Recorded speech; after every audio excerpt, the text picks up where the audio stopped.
Salam alaikum wa rahmatullah la Oumma. Nous espérons que vous allez bien.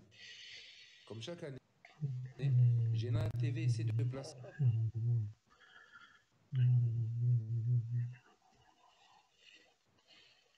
la barre un peu plus haut et de faire évoluer le projet vers le haut. Cette année, par la grâce d'Allah, nous avons atteint la barre des 100 000 abonnés sur YouTube. Et nous souhaitons tout d'abord vous en remercier. Et ce nombre ne cesse de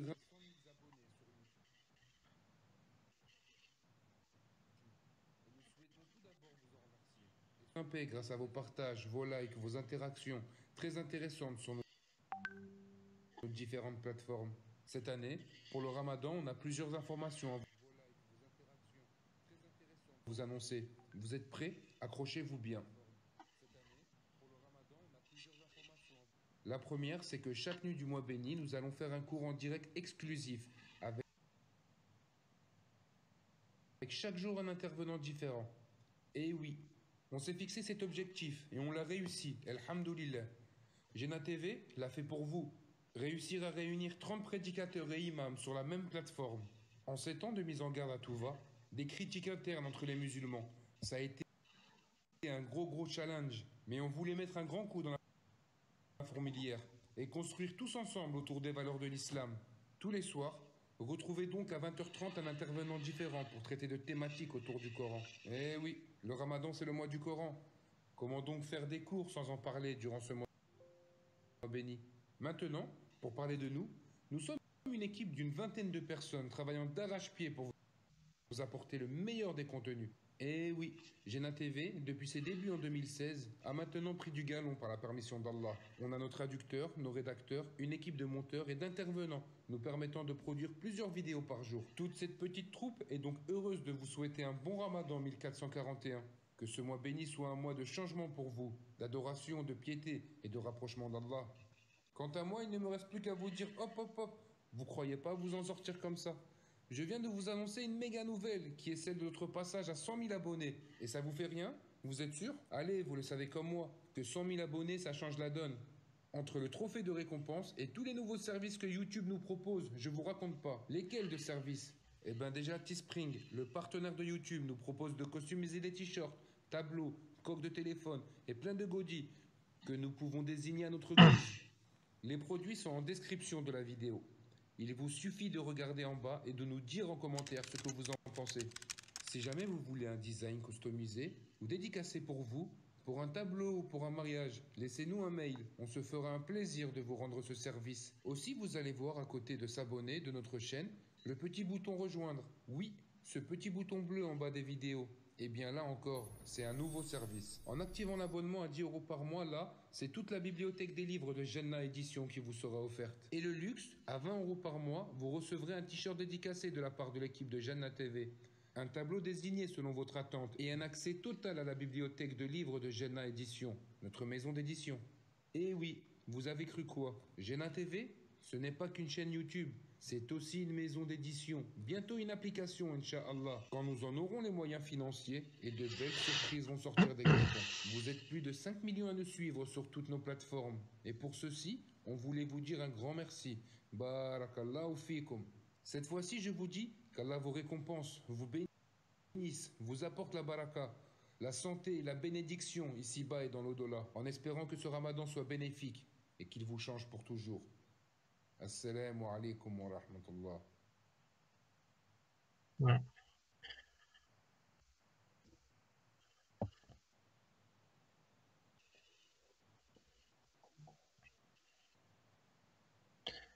Okay.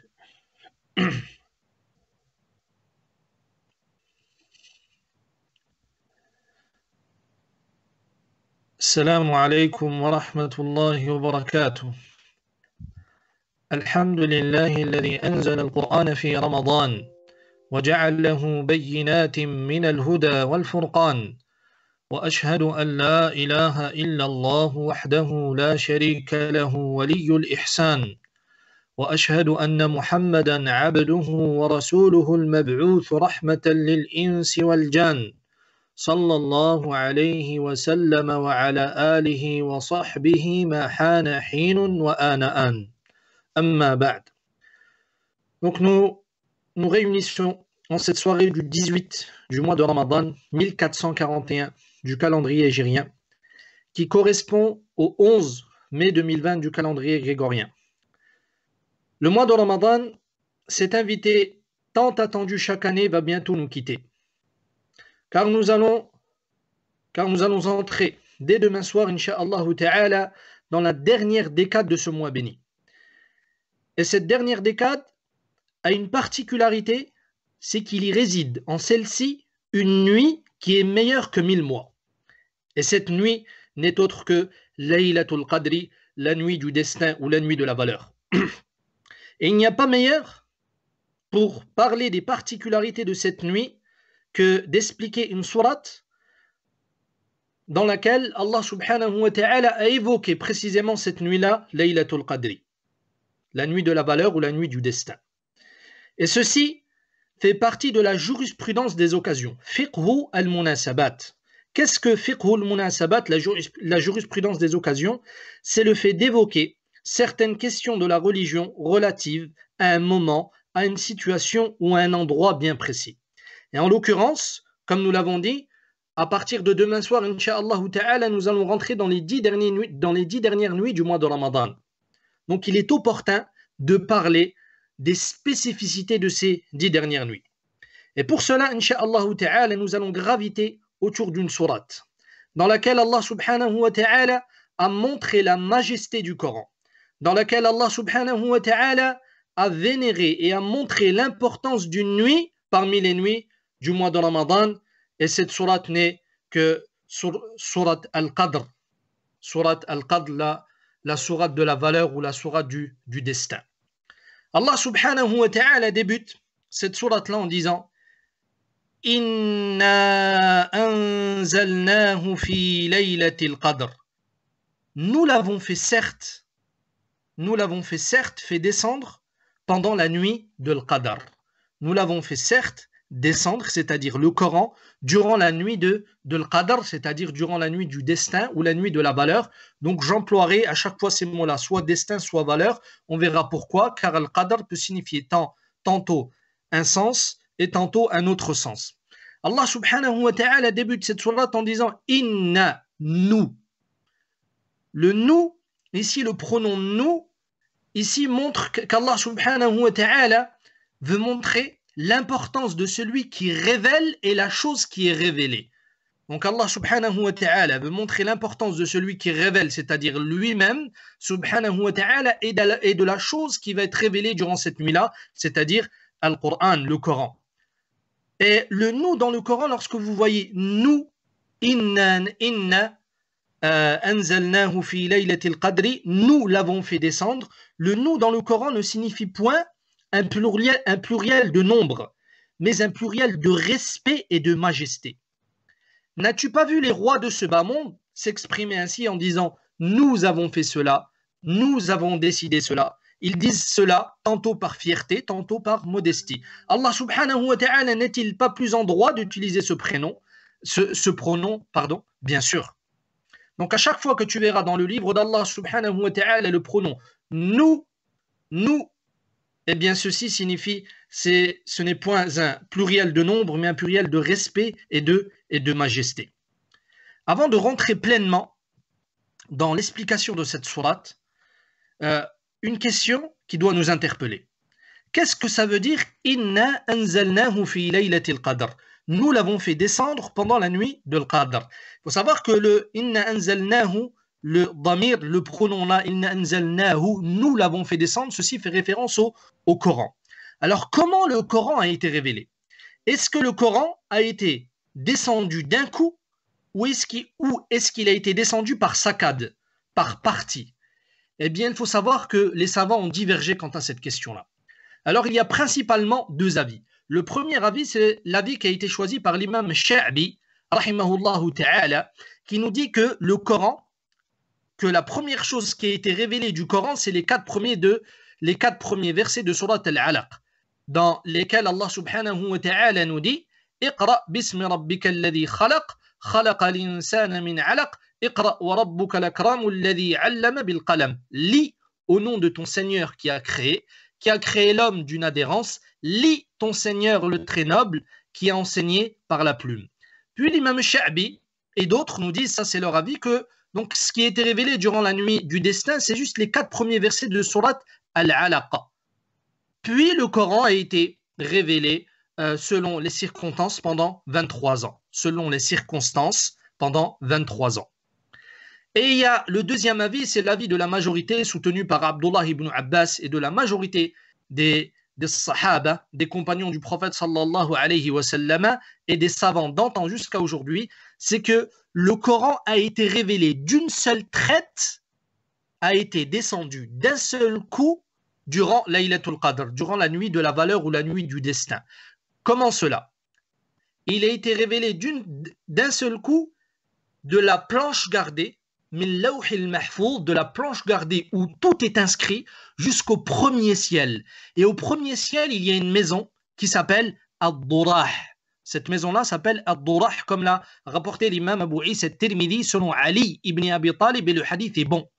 Donc le Coran a été révélé durant la nuit du destin d'un seul coup de la planche gardée au premier ciel, à une maison qu'il y a dans le premier ciel qui s'appelle Ad-Durah. Puis le Coran a été révélé pendant 23 ans selon les circonstances, selon les circonstances et ce qu'a vécu le prophète sallallahu alayhi wa sallam. Et ceci est l'avis de la majorité des savants. Il y a des savants comme Abu al-Abbas ibn Taymiyyah al-Hafid, ainsi que l'imam al-Hafid ibn Hajar et d'autres, ont choisi de relier les deux avis, le premier et le deuxième avis. Et c'est l'avis, à dire, le plus fort et qui réunit tous les arguments des uns et des autres. Alors, comment s'est passée la révélation du Coran durant la nuit du destin? Comme nous l'avons dit, la nuit du destin, le Coran, Allah subhanahu wa ta'ala, l'a descendu d'une seule traite, de Al-Lawh al-Mahfouz, de la planche gardée où tout est inscrit, au premier ciel, dans une maison qui s'appelle Ad-Durah, comme l'a dit Ali ibn Abi Talib radiyallahu ta'ala anhu. Puis, durant cette même nuit-là, Allah subhanahu wa ta'ala a révélé au prophète sallallahu alayhi wa sallam les 4 premiers versets de Surat Al-Alaq. Puis, le Coran a été révélé au prophète sallallahu alayhi wa sallam durant 23 ans selon les circonstances et selon les événements. Tel est l'avis qui a été choisi par Cheikh al-Islam ibn Taymiyyah et d'autres, et comme l'a soutenu Muhammad al-Amin al-Shinqiti rahimahullahu ta'ala. Allah subhanahu wa ta'ala nous dit Inna anzalnahu fi laylatil qadri. Nous l'avons fait descendre. Alors quelle est la différence? Vous trouverez dans le Coran qu'il y a 2 verbes qui se ressemblent mais qui ne signifient pas la même chose. Et si Allah ta'ala nous dit Inna anzalnahu, quelle est la différence entre al-inzal et wa nazzalnahu? Inna anzalnahu et wa nazzalnahu bit-tad'if, en appuyant. Donc il y a une différence. Alors la première différence, c'est que al-inzal, inna anzalnahu, comme dans ce verset, comme dans le premier verset de Surat Al-Qadr, signifie d'un seul coup. D'un seul coup. Alors que nazzalnahu, comme nous le verrons plus tard, lorsqu'Allah subhanahu wa ta'ala nous dit tanazzalul malaika, durant celle-ci descendent les anges par saccade. Eh bien, nazzalnahu bit-tad'if, en appuyant, eh bien, ceci signifie par saccade, pas d'un seul coup et pas d'une seule traite. Donc, telle est la différence. Le Coran est très précis. Telle est la différence entre inna anzalnahu et nazzalahu. Il faut savoir que Allah subhanahu wa ta'ala, dans ce verset-là, Allah Jalla wa Ala a vénéré et a montré l'importance du Coran à travers 2 choses. Dans le premier verset, il a montré l'importance du Coran dans ce premier verset. La première chose en disant Inna anzalnahu, c'est-à-dire qu'il a relié le Coran à lui-même. C'est lui qui l'a fait descendre subhanahu wa ta'ala. Le Coran est relié à Allah subhanahu wa ta'ala. Et deuxièmement, c'est le fait que le Coran a été révélé durant une période bénie, c'est-à-dire durant Laylatul Qadri, durant la nuit de la valeur ou la nuit du destin. Donc Allah subhanahu wa ta'ala nous montre l'importance cruciale du Coran par deux choses, par deux procédés dans ce premier verset, en nous disant, en reliant le Coran à lui-même, c'est-à-dire que c'est lui, subhanahu wa ta'ala, qui l'a fait descendre, et qu'il l'a fait descendre durant une nuit bénie, c'est-à-dire la nuit du destin ou la nuit de la valeur. Alors il faut savoir que Allah subhanahu wa ta'ala, dans ce premier verset, a occulté Laylatul Qadr, la nuit de la valeur ou la nuit du destin. On ne sait pas, alors c'est quand la nuit du destin? Dans le premier verset, Allah subhanahu wa ta'ala ne nous dit pas que ce sera telle ou telle nuit. Donc la première chose qu'il faut savoir, c'est que Laylatul Qadr, la nuit du destin ou la nuit de la valeur, c'est pendant le mois de Ramadan. Allah ta'ala nous dit-il point, Shahru Ramadan alladhi unzila fihi al-Qur'an, le mois de Ramadan au cours duquel le Coran a été descendu. Donc Allah ta'ala a révélé le Coran durant Laylatul Qadr et on sait que le Coran a été révélé pendant le mois de Ramadan. Donc le Coran a été révélé, ou Laylatul Qadri, pardon, la nuit du destin ou la nuit de la valeur, est une des nuits parmi les nuits du mois de Ramadan. Allah Ta'ala nous dit Inna anzalnahu fi laylatin mubarakah. Inna kunna munzirin. Fiha yufraqu kullu amrin hakim. Nous l'avons fait descendre en une nuit bénie. Nous sommes en vérité celui qui avertit, durant cette nuit-là, durant laquelle est décidé tout ordre sage.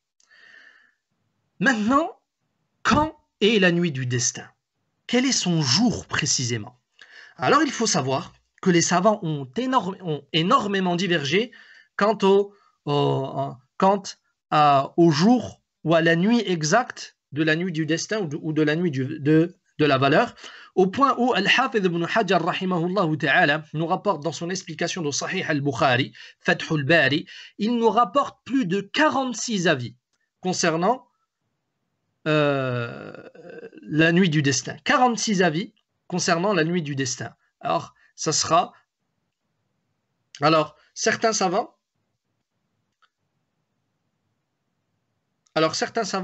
ont cité énormément d'avis concernant Laylatul Qadr.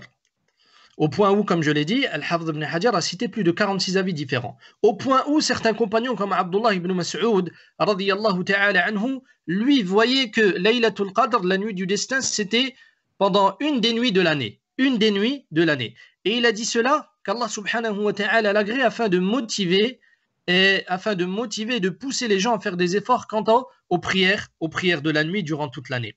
Alors pourquoi il y a eu énormément de divergences concernant le jour exact ou la nuit exacte durant laquelle se passera la nuit du destin ou la nuit de la valeur, car il y a énormément de hadiths et énormément de textes qui ont été rapportés par rapport à cela.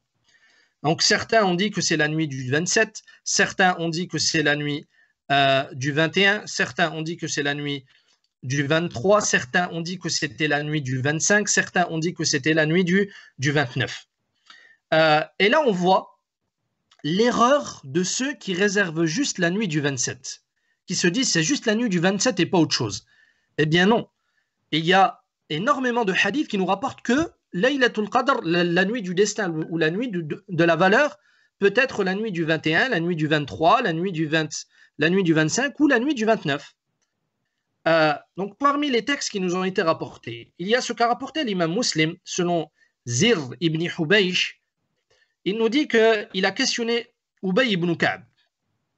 Il dit à Ubay, j'ai questionné Abdullah ibn Mas'ud concernant la nuit du destin. Et Abdullah ibn Mas'ud radiyallahu ta'ala anhu lui a dit, Man yaqum al-hawla yusib laylat al-qadri. Celui qui fait les prières de la nuit durant toute l'année, alors forcément, il aura l'honneur d'atteindre la nuit du destin. Et là, Ubay ibn Ka'b dit à Zir, lui dit, qu'Allah lui fasse miséricorde. Il a certes dit cela afin de motiver les gens quant au fait de faire les prières la nuit. Et il a certes su que c'était la nuit du 27. Puis Ubay a juré en disant « Wallahi, par Allah, c'est certes la nuit du 27. » Donc Ubay a juré. Et ça, quant au fait de dire que c'est la nuit du 27, c'est l'avis soutenu par beaucoup de compagnons et beaucoup de savants comme Abdullah ibn Abbas, comme Ubay ibn Ka'b, comme Abdullah ibn Umar, comme Muawiyah. C'est l'avis aussi de l'imam Ahmad, c'est aussi un des avis de l'imam Abu Hanifa Et il a été même dit que c'était l'avis de la majorité. Certains ont été même plus loin en disant que si on décomptait le nombre de mots, qu'il y a dans la sourate, Inna anzalnahu fi laylatil qadri, à un moment Allah subhanahu wa ta'ala nous dit تنزل الملائكة والروح فيها بإذن ربهم من كل أمر سلام هي L épée. L, c'est-à-dire cette nuit épée. Eh bien, si on décompte le nombre de mots qu'il y a jusqu'à L, hiya, eh bien, il y en a 27. Certains ont été encore plus loin. Ils ont dit que dans Laylatul Qadr, il y a 9 lettres. Et Laylatul Qadr, dans cette sourate, a été citée 3 fois. Donc, 9 fois 3, 27. Ils disent, ils disent que c'est des arguments probants, prouvant que la nuit du destin, c'est la nuit du 27. Mais en réalité, tout cela est de l'exagération. Il n'y a pas de preuve concrète pour nous prouver cela. Certains ont dit que c'était la nuit du 29. Il est rapporté par l'imam Ahmed avec une chaîne de transmission qui est faible, selon Abi Huraira, radiyallahu ta'ala anhu, dans lequel le prophète sallallahu alayhi wa sallam nous dit c'est certes la nuit du 27 ou la nuit du 29. Et certes, le nombre d'anges durant cette nuit-là est supérieur au nombre de pierres qu'il y a dans ce bas monde. Donc tellement il y aura d'anges qui vont descendre par saccades durant cette nuit-là. Certains ont dit que c'était la nuit du 21. L'imam al-Bukhari ainsi que l'imam Muslim nous rapportent selon Abi Sa'id radiyallahu ta'ala anhu, dans lequel le prophète sallallahu alayhi wa sallam nous dit il nous dit que le compagnon Abu Sa'id nous dit que le prophète sallallahu alayhi wa sallam a fait la retraite spirituelle durant les 10 premiers jours du mois de Ramadan. Puis il a fait la retraite spirituelle durant la deuxième décade. Puis il a fait la retraite spirituelle durant la dernière décade du mois de Ramadan. Et il leur dit, certes, donc le prophète sallallahu alayhi wa sallam dit, certes je me suis vu au matin de cette nuit-là me prosterner sur de la terre, sur de l'argile et sur de l'eau. Et Abu Sa'id radiyallahu ta'ala anhu nous dit, lorsque nous avons fait la prière de l'Fajr avec le prophète sallallahu alayhi wa sallam et qu'il s'est retourné, eh bien, j'ai vu que sur son front, il y avait de l'argile, de la terre et de l'eau. Et il nous dit que c'était la nuit du 21. Il nous dit que c'était la nuit du 21. Donc maintenant, comment réunir entre les avis? Comment réunir entre tous ces avis-là? Il faut savoir que le savoir, c'est cela. C'est de réunir entre les avis. Lorsqu'ils sont apparemment contradictoires, alors qu'il n'y a pas de contradiction. L'auteur de Al-Maraqi Su'ud nous dit et le fait de réunir entre les arguments est une obligation quand cela est possible. Alors, qu'est-ce qu'on peut déduire de tous les arguments que nous avons cités précédemment? Premièrement, c'est que la nuit du destin ou la nuit de la valeur, c'est une nuit pendant les nuits du mois de Ramadan et pas dans les autres mois de l'année. Deuxièmement, deuxième conclusion qu'on puisse tirer d'après tout ce qu'on a cité, auparavant, c'est que la nuit du destin, c'est une des nuits des 10 derniers jours du mois de Ramadan. Troisième conclusion qu'on puisse tirer, c'est que la nuit du destin, il est très très très fort possible que ce soit durant les nuits impaires des 10 derniers jours. Durant les nuits impaires des 10 derniers jours. Et dans cela, nous avons un hadith, le hadith de Aïcha qui est authentique, dans lequel le prophète sallallahu alayhi wa sallam nous dit « Taharraw laylat al-qadri fil witri min al-ashri al-awakhir » Recherchez-la ardemment durant les nuits impaires des 10 dernières nuits.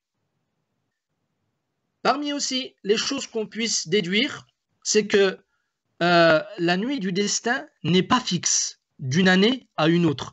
Donc une année, ça peut être le 21, l'année d'après, ça peut être le 25, l'année d'après, ça peut être le 23, l'année d'après, ça peut être le 29, et l'année d'après, ça peut être le 27. Donc elle n'est pas fixe, elle se promène d'année en année par la volonté d'Allah subhanahu wa ta'ala. Et Allah jalla wa ala, par sa sagesse et sa grâce, nous l'a caché. Pourquoi? Car afin de nous motiver. Parmi les sagesses qu'on puisse déduire de cela, dans le fait qu'Allah subhanahu wa ta'ala nous a occulté la nuit exacte, c'est que il veut que nous nous motivions à faire des bonnes actions et surtout à prier la nuit. À prier la nuit. Et là, on voit une chose. On voit une chose, comme nous l'avons dit tout à l'heure, ceux qui réservent juste la nuit du 27, eh bien, ils viennent juste dans les mosquées. La nuit du 27, eh bien ceux-là sont plus proches du péché et de l'innovation que de la récompense et du fait de suivre la voie du prophète sallallahu alayhi wa ala alihi wa sallam. Il faut savoir qu'Allah subhanahu wa ta'ala, Allah jalla wa ala doit être adoré à chaque temps et à chaque situation. Allah subhanahu wa ta'ala doit être adoré en tout temps et en toute situation.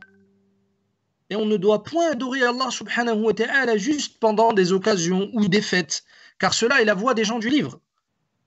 Donc le Seigneur de Ramadan, c'est le Seigneur des autres mois aussi. Mais attention, ce que je viens de dire là, lorsque vous voyez des personnes par exemple qui ne viennent pas durant toute l'année à la mosquée et qui viennent juste le mois de Ramadan, ou certains ne viennent pas durant le mois de Ramadan, ils ne viennent juste la nuit du 27, il ne faut pas les frustrer. C'est un moyen de leur faire la da'wa, de les appeler, d'éveiller leur conscience. Ok? Donc ça, c'est très important à souligner.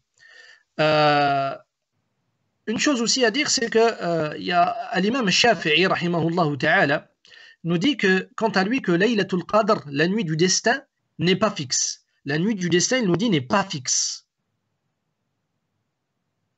Ou la nuit du destin, pardon, lui, il dit que la nuit du destin est fixe, d'année en année. Et il argue, par rapport à cela, avec un hadith qui est rapporté par l'imam al-Bukhari, selon Ubadah, radiyallahu ta'ala anhu. Il nous dit que le prophète, sallallahu alayhi wa sallam, un jour est sorti. Une nuit, il est sorti afin d'informer ses compagnons de la nuit exacte, durant laquelle la nuit du destin sera. Et au moment où il allait informer ses compagnons, qu'est-ce qu'il s'est passé? Eh bien, deux compagnons se sont disputés. Puis au prophète alayhi salatu wassalam de dire que Allah subhanahu wa ta'ala lui a fait oublier. Farufi'at. Allah Ta'ala a fait oublier au prophète alayhi salatu wassalam la nuit du destin à ce moment-là.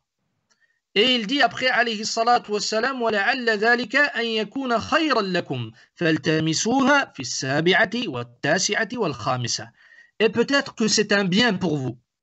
Recherchez-la ardemment durant la 27e ou la 29e ou la 25e nuit. Donc ça, c'est l'avis de l'imam Shafi'i, rahimahullah, qui nous dit que la Laylatul Qadr est fixe. Donc elle ne bouge pas d'année en année. Et il y a dans ce hadith aussi une chose à souligner. Regardez pourquoi Allah subhanahu wa ta'ala a fait oublier à ce moment-là la nuit du destin au prophète alayhi salatu wassalam, car deux personnes se sont disputées. Eh bien, les savants nous disent que les disputes, surtout dans les mosquées, sont la cause de privation du savoir et de la baraka, de la bénédiction. À chaque fois qu'il va y avoir de la dispute, eh bien, les gens seront privés du savoir et de la bénédiction. Pourquoi la nuit du destin a-t-elle été appelée ainsi? لماذا سميت بهذا الاسم? Pourquoi la nuit du destin, Laylatul Qadr, a été appelée ainsi? Par rapport à trois choses. Donc on pourrait traduire par Al-Qadr, ici on pourrait traduire par, ou ça pourrait signifier Al-Qadr, la noble, quelque chose de noble. On dit en langue arabe, Fulanun dhu qadr, c'est une personne qui est noble. Et effectivement, c'est une nuit qui est noble. Elle a été appelée ainsi aussi par rapport au fait qu'Allah subhanahu wa ta'ala prédestine, durant cette nuit-là, la prédestinée de toute l'année. Et c'est pour cela que son sens aussi est la nuit du destin. Le destin. Donc je ne vais pas rentrer dans les détails sur les différentes sortes de prédestinés, taqdir al-azali, taqdir al-umuri, taqdir al-sanawi, donc la prédestinée qui ne changera jamais. Il y a la prédestinée une fois dans la vie avec les anges de l'utérus qui viennent au 4e mois insuffler, prédestiner 4 choses, et il y a al-taqdir al-sanawi, la prédestinée annuelle qui se fait durant la nuit de la valeur. Et ceci nous montre qu'Allah subhanahu wa ta'ala maîtrise toute sa création. Il maîtrise toute sa création, subhanahu wa ta'ala. Une chose aussi, pourquoi la nuit de la valeur a été appelée ainsi? Car Al-Qadr ici peut signifier At-Tadyiq, l'étroitesse. Et ceci a été cité par l'imam Al-Qurtubi, rahimahullah ta'ala. l'étroitesse, comme Allah Jalla wa Ala nous dit وَذَنُّونَ إِذْ ذَهَبَ مُغَاضِبًا فَظَنَّ أَن لَّن نَّقْدِرَ عَلَيْهِ. Al-Qadar signifie, selon son contexte, ça signifie aussi at-tadyiq, l'étroitesse. Allah Ta'ala nous dit, et Yunus, quand il partit irrité, il pensait point que nous n'allions, ou il pensait que nous n'allions point l'éprouver ou lui rendre la vie étroite. Il a été dit aussi par l'imam al-Qurtubi que Sayyid al-Qadr, la nuit du destin, a été appelée ainsi, Laylatul Qadri, la nuit de l'étroitesse, du fait que la terre, durant cette nuit-là, sera étroite, c'est-à-dire qu'il n'y aura pas beaucoup de place sur la terre à cause du nombre d'anges qu'il y aura, même si le hadith sur lequel il se base est faible, comme nous l'avons cité précédemment. Puis Allah subhanahu wa ta'ala nous dit وَمَا أَدْرَاكَ مَا لَيْلَةُ الْقَدْرِ. Et qui te dira ce qu'est la nuit de l'Qadr? Et qui te dira ce qu'est la nuit du destin ou la nuit de la valeur? Lorsque vous voyez cette tournure de phrase là, وَمَا أَدْرَاكَ, et qui te dira, eh bien ceci signifie que le prophète sallallahu alayhi wa sallam connaît la valeur de cette chose-là. Connaît la valeur de cette chose-là. C'est pour nous montrer l'importance et l'élévation qu'a cette nuit par rapport aux autres nuits de l'année. Mais vous avez une autre tournure de phrase dans le Coran, lorsqu'Allah subhanahu wa ta'ala dit au prophète alayhi salatu wassalam وَمَا يُدْرِيكَ وَمَا يُدْرِيكَ, et ceci signifie quand sais-tu? Quand sais-tu? C'est-à-dire que le prophète alayhi salatu wassalam ne connaît pas la réalité de cette chose-là, et ça en réalité, et à chaque fois que vous verrez cette tournure de phrase-là, c'est dans le contexte de l'heure, de la fin des temps. Allah Ta'ala nous dit يَسْأَلُكَ النَّاسُ عَنِ السَّاعَةِ قُلْ إِنَّمَا عِلْمُهَا عِنْدَ اللَّهِ وَمَا يُدْرِيكَ لَعَلَّ السَّاعَةَ تَكُونُ قَرِيبًا. Et les gens te questionnent sur l'heure, dis sa connaissance est exclusive à Allah, وَمَا يُدْرِيكَ, et quand sais-tu? Peut-être que l'heure est proche. Eh bien ici, lorsque Allah subhanahu wa ta'ala nous dit وَمَا أَدْرَاكَ, هذا السؤال للتفخيم والتعظيم, c'est une figure de style pour montrer l'importance et l'immensité de cette chose-là qui va être citée après. Et la place élevée de cette nuit-là par rapport aux autres nuits de l'année. Une personne pourrait dire, mais est-ce que la nuit du destin ou la nuit de la valeur a des signes? Est-ce qu'Allah subhanahu wa ta'ala nous a donné des signes? Est-ce que le prophète sallallahu alayhi wa sallam nous a informé de quelques signes afin de la retrouver ou de la rechercher? Alors il faut savoir que les savants, rahimahumullah ta'ala, nous disent que les signes de la nuit du destin ou la nuit de la valeur se divisent en deux. Il y a des signes durant la nuit et il y a des signes après la nuit. Alors ceux qui arrivent à détecter les signes durant la nuit, incha'Allah ta'ala, ils auront atteint Laylatul Qadr s'ils font les efforts derrière. Quant à ceux qui verront les signes après, eh bien la nuit sera passée. Donc parmi les signes durant la nuit du destin ou la nuit de la valeur, donc comment on pourrait la repérer? Il y a un hadith qui est rapporté par l'imam Muslim selon Abi Huraira. Il nous dit, nous nous sommes rappelés un jour avec le prophète alayhi salatu wassalam la nuit du destin. Et au prophète alayhi salatu wassalam de leur dire Man yadhkuru hina tala'a al-qamaru mithlu shiqqi jafna. Qui parmi vous se rappelle lorsque la lune s'est levée alors qu'elle était comme la moitié d'une écueil? Qui parmi vous se rappelle lorsque la lune s'est levée alors qu'elle était comme la moitié d'une écueil? Et une écueil, c'est quoi? C'est une assiette creuse, sans rebord. Donc la lune, elle a une forme particulière durant cette nuit-là. Parmi les signes qui ont été cités aussi, il y a ce qu'a rapporté l'imam Abu Daoud, ainsi que l'imam al-Bayhaqi, ainsi que l'imam al-Bazzar, avec une bonne chaîne de transmission, selon Abdullah ibn Abbas, radiyallahu ta'ala anhuma, dans lequel le prophète sallallahu alayhi wa sallam nous dit la nuit du destin, Laylatul Qadri, Laylatun sahlatun, talqatun la harratun wa la barida. La nuit du destin est une nuit douce, dégagée, ni chaude et ni froide. La nuit du destin, cette nuit-là, est une nuit douce, est une nuit dégagée qui n'est ni chaude, il ne fait ni chaud et ni froid. Il y a des signes aussi qui ont été rapportés dans certains hadiths qui sont faibles, comme le fait que il aurait été dit que les chiens n'aboient pas durant cette nuit-là. Eh bien, cela est faible. Donc ça, c'est les signes durant la nuit. Maintenant, les signes après la nuit. Eh bien, on a le hadith qui est connu, C'est le hadith qui est rapporté par l'imam Muslim et d'autres, selon Zir ibn Hubaysh, radiyallahu ta'ala anhu, selon Ubay, donc selon Zir ibn Hubaysh, selon Ubay, radiyallahu ta'ala anhu, dans lequel le prophète sallallahu alayhi wa sallam nous dit que ce jour-là, c'est-à-dire au matin de Laylatul Qadr, de la nuit de la valeur, le soleil se lèvera sans rayon. Le soleil se lèvera sans rayon, c'est-à-dire qu'il sera visible à l'œil nu sans qu'il te cause du tort. Donc tu pourras observer le soleil sans qu'il te cause du tort, car le soleil se lèvera ce matin-là sans rayon, sans rayon. Est-ce qu'il y a quelque chose de spécifique à faire durant la nuit du destin? Est-ce qu'il y a quelque chose de spécifique à faire durant la nuit du destin? Alors, il y a plusieurs choses qui ont été rapportées. Il y a certaines choses qui sont authentiques, d'autres non. Donc, il est rapporté, par exemple, que la meilleure dua, la meilleure invocation à faire durant la nuit du destin ou à répéter, c'est Allahumma innaka afuwun karim, Allahumma innaka afuwun tuhibbul afwa fa'fu anna. C'est le hadith qui est rapporté par l'imam Tirmidhi, selon Aïcha, dans lequel elle dit au prophète alayhi salatu wassalam, Ya Rasulallah, ô messager d'Allah, vois-tu si j'arrive à vivre ou à attraper la nuit du destin, avec quoi dois-je invoquer? Et là, le prophète alayhi salatu wassalam lui aurait dit, Allahumma innaka afuwun tuhibbul afwa fa'fu anna. Il faut savoir que ce hadith, il n'est pas authentique, il est faible.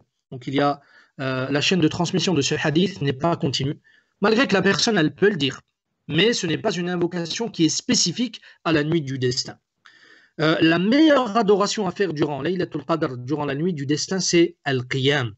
Le fait de prolonger Al-Qiyam, le fait de prolonger les prières durant la nuit et de prolonger la lecture du Coran durant les prières. Ça, c'est la meilleure action que puisse faire la personne durant la nuit du destin. Pourquoi? Car le prophète alayhi salatu wassalam nous dit, le hadith est rapporté par l'imam Muslim, selon Abi Huraira, il nous dit Man qama laylatal qadri imanan wa ihtisaban ghufira lahu ma taqaddama min dhanbi. Celui qui prie durant la nuit du destin avec foi et en espérant sa récompense, alors il verra tous ses péchés précédents effacés. Donc la meilleure action à faire, c'est de prier la nuit. Bien sûr, la personne peut prendre des pauses, lire du Coran, peut faire des invocations, car Inch'Allah ta'ala, elle est plus prompte à être exaucée durant cette nuit-là, même s'il n'y a pas de texte qui nous montre que les invocations sont exaucées.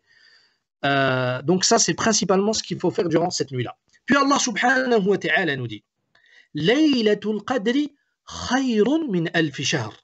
La nuit de l'Qadr, la nuit du destin ou de la valeur, est meilleure que 1000 mois. Cette nuit-là est meilleure que 1000 mois.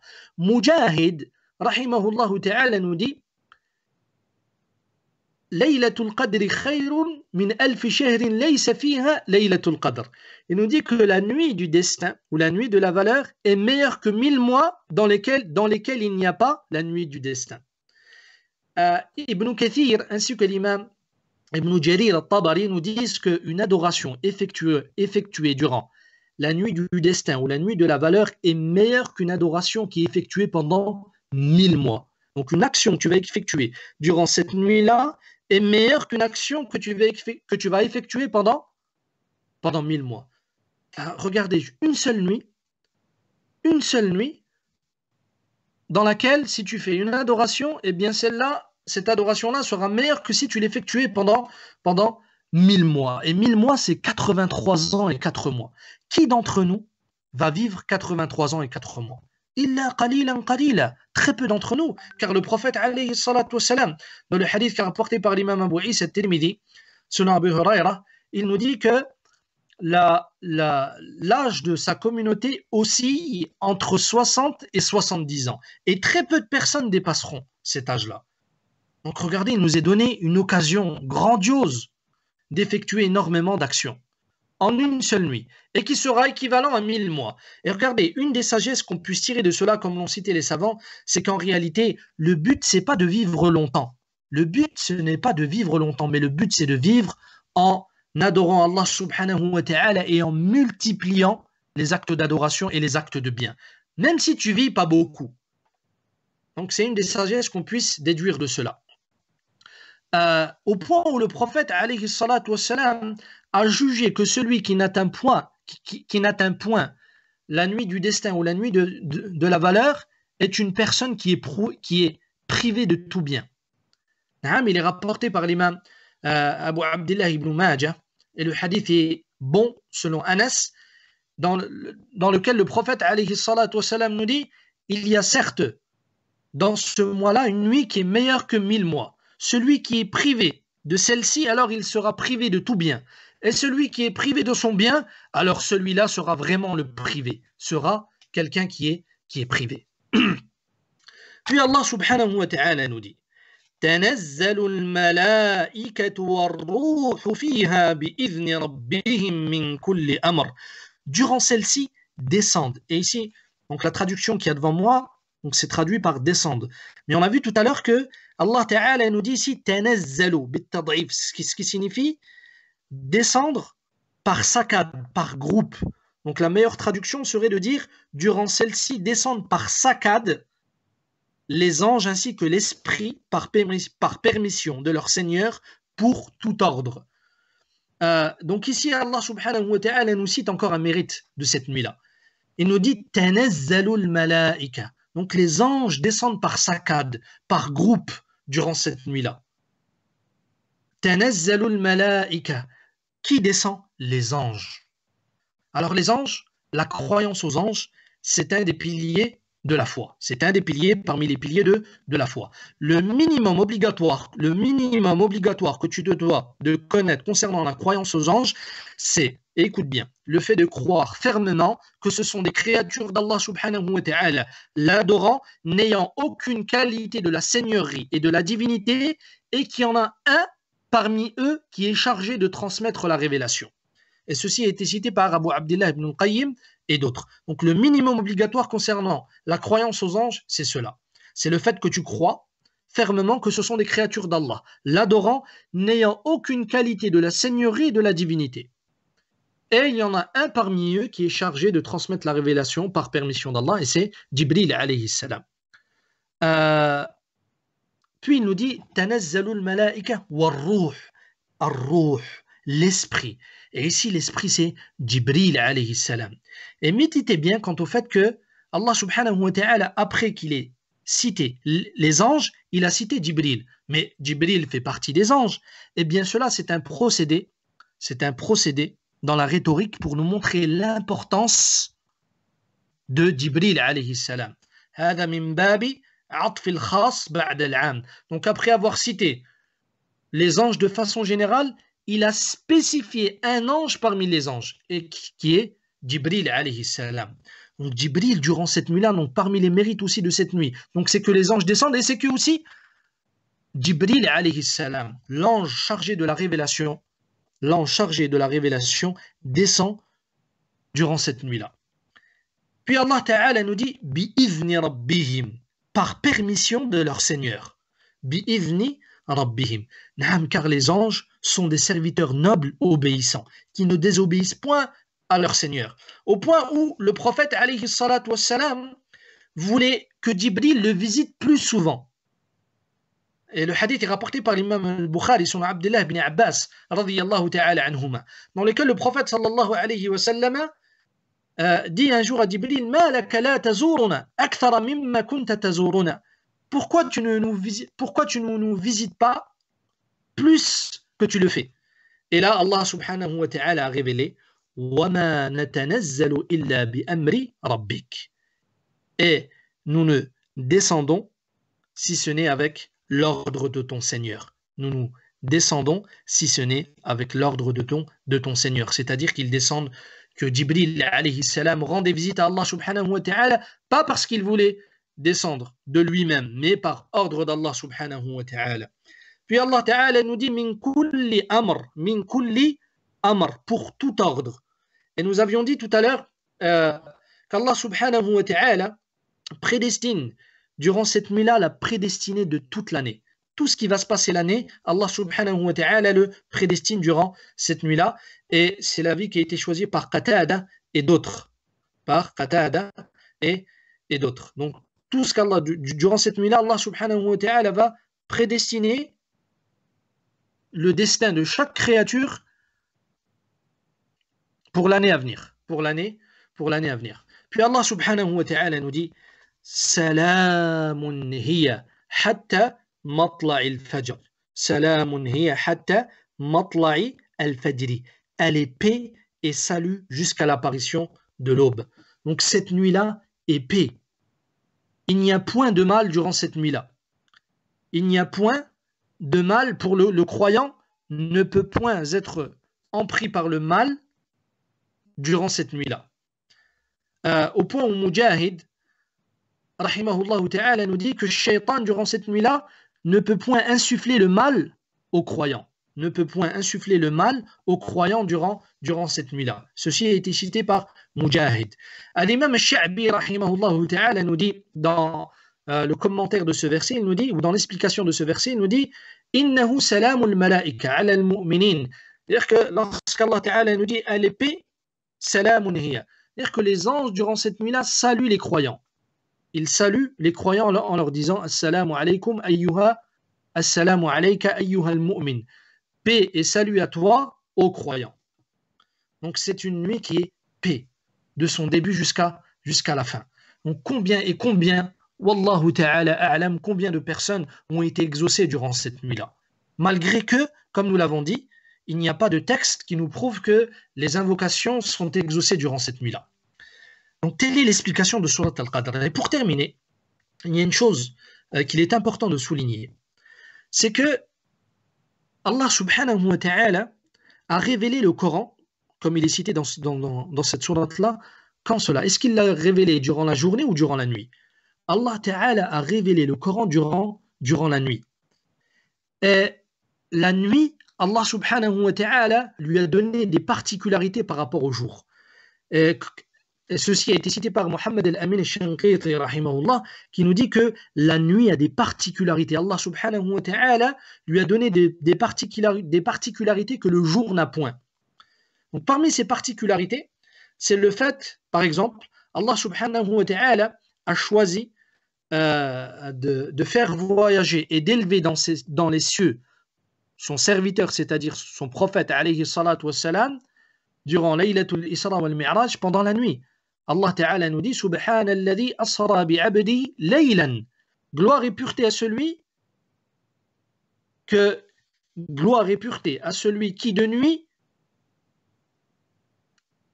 nous l'avons fait voyager, etc. Le verset jusqu'à la fin. Donc le voyage de l'ascension nocturne, c'était pendant la nuit. Allah subhanahu wa ta'ala nous dit concernant la nuit wa minal layli fatahajjad bihi.